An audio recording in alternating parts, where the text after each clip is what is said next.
Do you find yourself at home with a can of plain old beans and have no clue what to do? Well, rest assured, my friends, help has arrived. What's up, everybody? Welcome back to Belfort Street. My name is Julian, and today we are going to cook pasta e fagioli.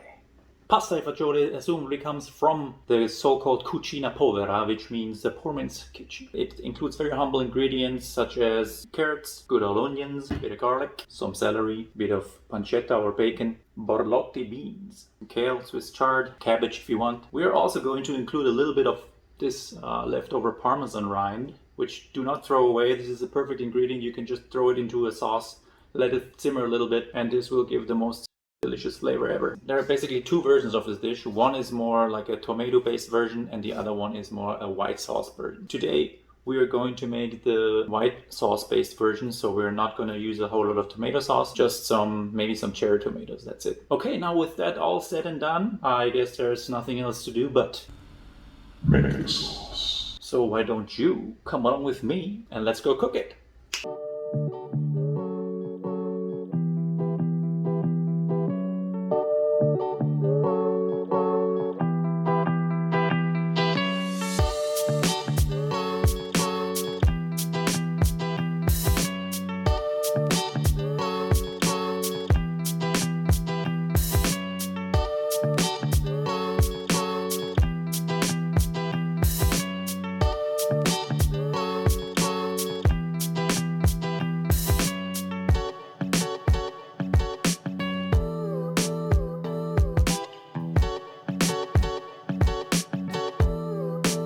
With the carrots, the onions, and the celery, we are going to make a sofrito, which is a Italian vegetable base. Very basic that is, but very delicious and very powerful in taste. It can be added to a lot of dishes, for example, sauce bolognese, soups, stews, pasta dishes, sauces, whatever name it. It's like the holy trinity. The specialty about today's sofrito that we're going to make is that we're not just going to quickly saute it in a pan, but we're going to cook it on a low heat for a longer period of time in quite a lot of olive oil. And what that does, it kind of slowly caramelizes the vegetables and gives it a super natural sweet flavor, and that's exactly what we want.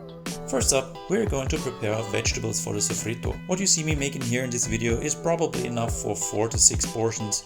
But don't worry, whatever may be left over can easily be frozen, so you don't need to go through this process again the next time you want to make this or a similar dish. Starting with the carrots, we're going to remove the peel of one whole carrot and then cut it lengthwise into thin slices, then cutting the slices into strips, and from there slicing the strips into small dices or something in between bâton and brunoise. When done slicing the carrots, put them in a small pot and set aside. Next, we're going to use one whole onion and first cut it in half, then remove the bit on the top and the bottom before we take off the peel. Then cut it into small dices, and when done, put them into the small pot together with the carrots. For the celery, I'm going to use these 3 ribs here because they're rather thin. If they would have been thicker, I would have used just 2. Give them a quick rinse under water to get rid of this dirt over here, and then remove the bit on the bottom and also cut them first into strips and then into small dices. I didn't bother removing the stringy outer skin of the celery since we are going to cook it for a long time, and so that won't be an issue later on.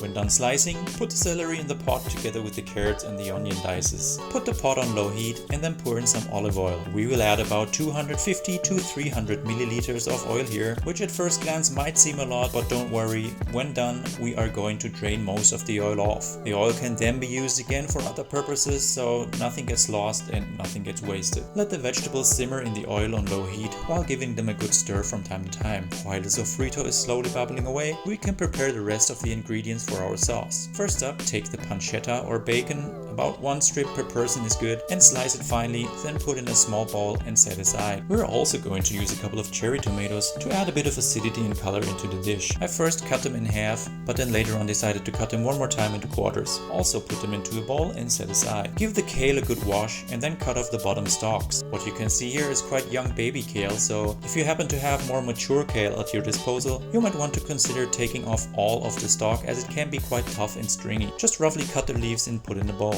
Take the peel off of 1 to 2 garlic cloves and then finely chop it, Put it in a bowl and set aside.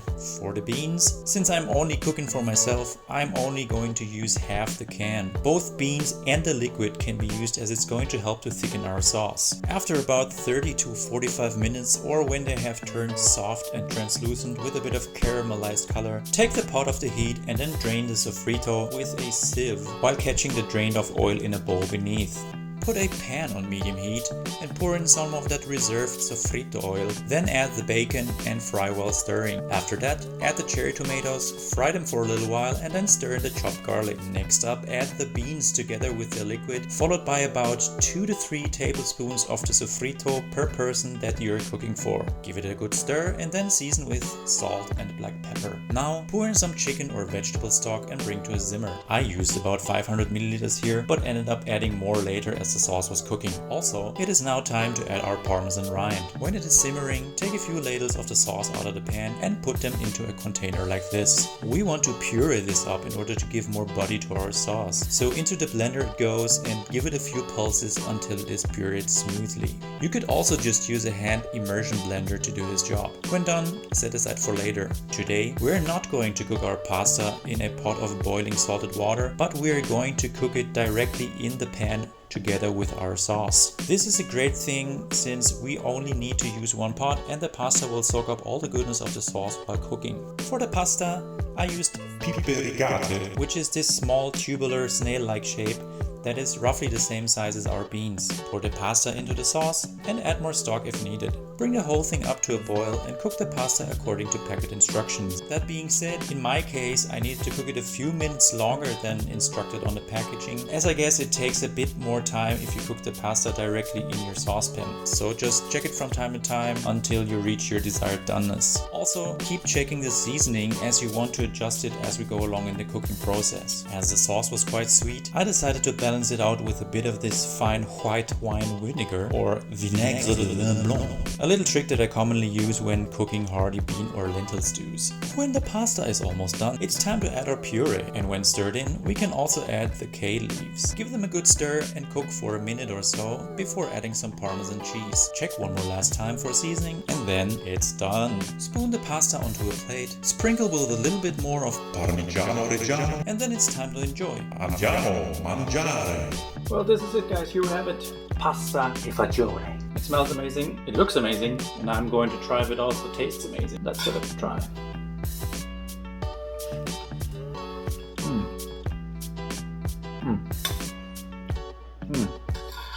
This is super good. I don't know what else to say. Wow, what a flavor. Such simple ingredients, tons of flavor with the right preparation. The sauce is super creamy. It looked a little bit too wet before, but it thickens up quite nicely, and the pasta soaks up all the liquid. The beans turn really creamy. That Parmesan cheese rind gives it tons of flavor, and that splash of vinegar, I'm telling you, that's the secret. Well, this is it for today, guys. I hope you enjoyed this video. Please leave it a like and subscribe if you want. If you made this dish at home, please let me know in the comments. I would really like to hear about that. And also let me know what you would like me to cook in the future. Well, thank you so much. And I'm going to finish this and hope to see you next time.